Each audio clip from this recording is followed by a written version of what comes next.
Bismillahirrahmanirrahim. Assalamualaikum warahmatullahi wabarakatuh. Perkenalkan, nama saya Muhammad Herun Jamil. Saya dari kelas 5B akan menjelaskan tentang tugas ujian akhir semester kimia unsur transisi.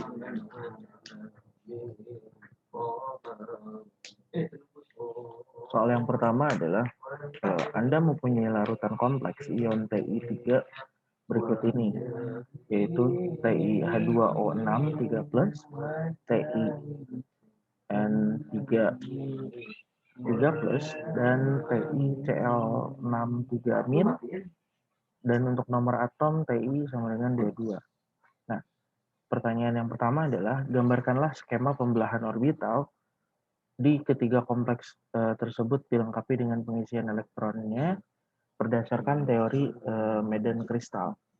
Nah, perlu diketahui sebelumnya bahwa teori medan kristal atau dalam bahasa Inggris adalah Crystal Field Theory yang disingkat menjadi CFT adalah sebuah model yang menjelaskan struktur elektronik dari senyawa-senyawa logam transisi yang semuanya dikategorikan sebagai kompleks koordinasi.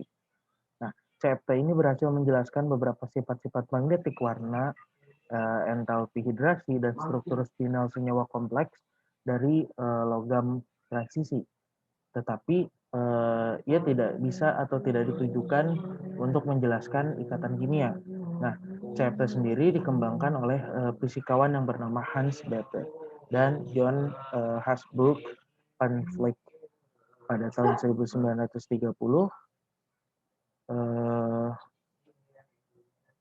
Dan CFT ini juga pada akhirnya digabungkan dengan teori orbital molekul, di mana membentuk teori medan ligan yang lebih akurat dan menjelaskan proses dari ikatan kimia pada senyawa kompleks logam transisi. Nah, sesuai dengan di PowerPoint bahwa TiH2O6 3+ itu memiliki bentuk bentuk orbital hibridisasinya Ti3+, di mana elektron valencinya konfigurasi elektronnya adalah Ar4s03d1. Lalu bentuk orbital hibridisasinya seperti pada PowerPoint. Nah, TiH2O6 3+ itu memiliki ligan medan lemah, di mana konfigurasi orbital D untuk D1 adalah T2G1EG0. Nah, di bawah adalah skema pembelahan orbital D. Bisa dilihat dari tingkat energi orbital D pada ion logam Ti bebas itu seperti pada gambar di PowerPoint. Nah, menurut teori ini, interaksi antara logam transisi dan ligan diakibatkan oleh tarikan antara kation logam yang bermuatan positif dan elektron bukan ikatan ligan yang bermuatan negatif. Nah, teori ini dikembangkan menurut perubahan energi dari 5 degenerat orbital D ketika dikelilingi oleh ligan-ligan. Nah, ketika ligan mendekati ion logam, elektron dari ligan akan berdekatan dengan beberapa orbital D logam dan menjauhi yang lainnya, menyebabkan hilangnya kedegeneratan atau degenerasi dari elektron orbital D dan dari ligan akan saling tolak menolak. Oleh karena itu, elektron D yang berdekatan dengan ligan akan memiliki energi yang lebih besar dari yang berjauhan dengan ligan, menyebabkan pemisahan energi orbital D, dan pemisahan ini dipengaruhi oleh beberapa faktor, diantaranya sifat-sifat dari ion logam, terus keadaan oksidasi logam, keadaan oksidasi yang lebih besar menyebabkan pemisahan yang lebih besar, susunan ligan di sekitar ion logam, lalu ada sifat-sifat ligan yang mengelilingi ion-ion logam tersebut, di mana efek ligan yang lebih kuat itu akan menyebabkan perbedaan energi yang lebih besar antara orbital 3D yang berenergi tinggi dengan yang berenergi rendah. Di mana struktur kompleks yang paling umum adalah oktahedron. Nah, dalam struktur ini 6 ligan membentuk oktahedron di sekitar ion logam. Di mana pada simetri oktahedron, orbital D akan berpisah menjadi dua kelompok energi dengan perbedaan energi delta oktahedron, orbital DXY, DXZ, dan DYZ akan memiliki energi yang lebih rendah daripada orbital DZ2 dan DX2Y2. Hal ini dikarenakan orbital DXY, DXZ, dan DYZ memiliki posisi yang lebih jauh dari ligan-ligan sehingga mendapatkan gaya tolak yang lebih kecil. Nah, kompleks tetrahedron juga merupakan struktur yang umum dalam struktur ini. Nah, 4 ligan membentuk tetrahedron di sekitar ion logam dalam pemisahan medan kristal dari tetrahedron. Orbital D kembali berpisah menjadi dua kelompok dengan perbedaan energi delta tetrahedron. Orbital DZ2 dan DZ2Y2, DX2Y2 akan memiliki energi orbital yang lebih rendah dan DXY, DXZ, dan DYZ akan memiliki energi orbital yang lebih tinggi. Hal bertolak belakang dengan struktur oktahedron. Selain itu dikarenakan elektron dari ligan pada simetri tetrahedral itu tidak berorientasi pada orbital-orbital D. Pemisahan energi akan lebih kecil daripada pemisahan energi oktahedral. Struktur geometri datar persegi juga dapat dideskripsikan oleh teori tersebut. Nah, sehingga pada larutan kompleks ion Ti3 berikut itu adalah ketiganya memiliki hal-hal yang tadi dijelaskan. TiN33+ memiliki ligan medan yang kuat sehingga skema pembelahan orbital D-nya seperti pada gambar. Selanjutnya juga untuk TiCl63- yang memiliki ligan medan yang lemah, memiliki skema pembelahan orbital seperti pada gambar. Nah, tunjukkan kompleks yang memiliki spin tinggi dan ion kompleks spin rendah. Untuk TiH2O63+ itu memiliki ligan medan yang lemah seperti tadi yang dijelaskan, maka spinnya tinggi. Untuk TiN33+ itu memiliki ligan medan yang kuat, maka spinnya rendah. Dan untuk TiCl63- itu memiliki ligan medan yang lemah, maka spinnya tinggi. Di mana berdasarkan teori bahwa spin dan medan ligan itu atau medan itu bertolak belakang. Di mana bila ligan medannya lemah, maka spinnya tinggi, begitupun sebaliknya. Nah, selanjutnya adalah menghitung energi penstabilan dari medan kristal atau CFSE. Kedua kompleks tersebut dalam variabel delta 0 atau deki. Nah, di sini dibicarakan boleh salah satu dan P atau pairing energi. Nah, seperti tadi dijelaskan bahwa TiH2O63+ itu memiliki ligan medan yang lemah. Dan skema pembelahan orbitalnya, orbital D-nya seperti pada gambar tadi dijelaskan. Nah, CFSE sama dengan 1x min 4 deki, sama dengan min 4 deki. Nah, tidak ada energi yang dibutuhkan untuk membentuk pasangan elektron atau pasangan EP karena tidak terdapat pasangan elektron bebas. Maka 10 deki itu kurang dari P atau lebih kecil daripada P.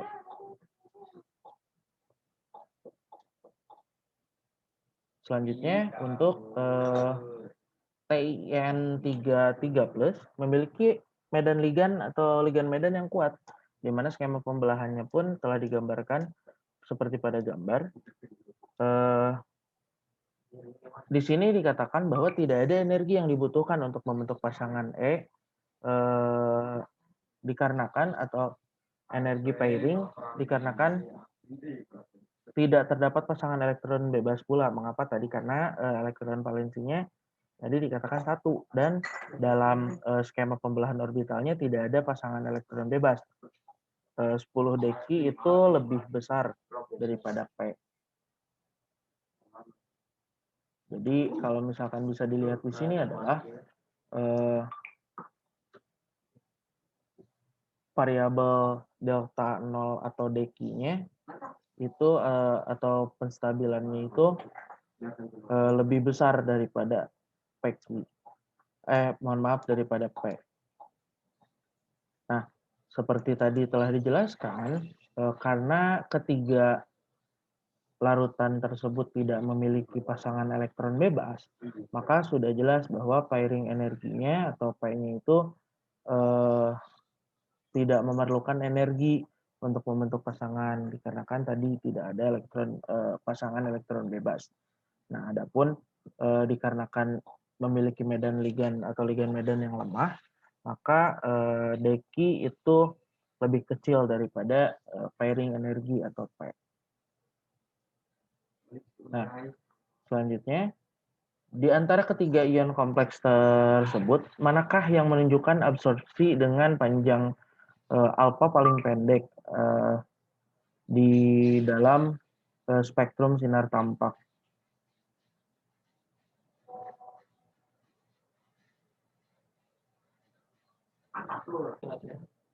Nah, tadi jelaskan berdasarkan teori medan kristal, ligan, dan susunlah urutan panjang gelombang lambda absorpsinya. Nah, warna senyawa kompleks yang dihasilkan karena adanya splitting orbital pada atom pusat, di mana cahaya di sekitar daerah sinar tampak akan diserap ketika terdapat elektron yang ditransisikan dari T2G yang rendah ke EG yang lebih tinggi. Nah, pada senyawa kompleks ligan H2O, Cl, etilena diamina, dan ligan N merupakan ligan medan kuat yang mengadsorpsi panjang gelombang paling pendek dari ketiga ligan tersebut, di mana ligan N itu memiliki panjang gelombang paling pendek sekitar 400 nanometer yang menghasilkan warna kuning sampai dengan hijau. Nah, semakin pendek panjang gelombangnya, kita bisa urutkan dari Cl, H2O, dan N. Jadi yang paling pendek adalah N, kedua adalah H2O, dan yang paling panjang adalah Cl, mohon maaf. Nah, nomor 2 adalah CrCl3 ditambah 3N, CrN3Cl3 itu termasuk jenis reaksi substitusi dalam larutan non-air atau Komoleka Wiener, di mana syarat reaksinya adalah ion logam memiliki afinitas yang lebih tinggi terhadap air. Yang kedua adalah pelarut bukan air, dan yang ketiga adalah gugus ligan tidak larut dalam air. Nah, sintesis dari heksaamin nikel 2 klorida yaitu dengan mencampurkan 3,4 ml larutan NiCl2 dan 5 ml larutan NH4Cl. Pendinginan pada penangas dilanjutkan dengan penyaringan kristal yang atau yang didapatkan dari dibilasnya dengan amonia dan dicuci dengan etanol. Panaskan dan terbentuklah kristal heksaamin nikel 2 klorida.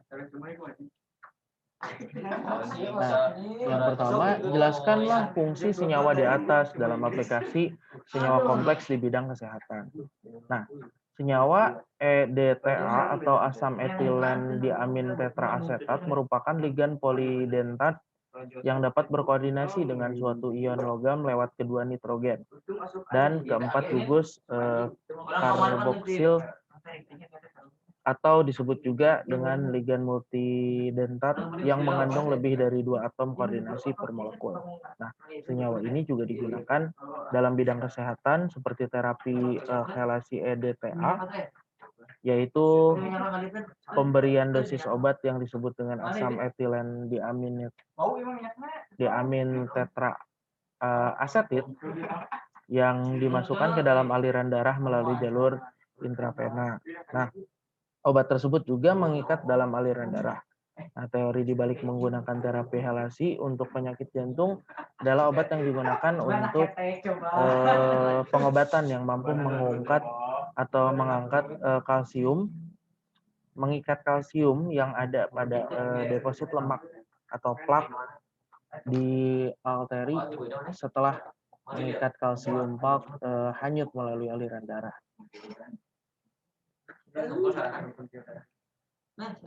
Nah, salah satu contoh senyawa kompleks yang ada yang saya ketahui dan pengaplikasiannya adalah salah satunya sintesis senyawa kompleks besi 2 dengan menggunakan ligan turunan, yaitu 1,10 penatrolin pen seperti 4,7 dimetilpen, 3,478 tetrametilpen, dan 47 diphenylpen menggunakan metode substitusi ligan yang digunakan sebagai kandidat senyawa obat pada terapi penyakit tumor atau kanker.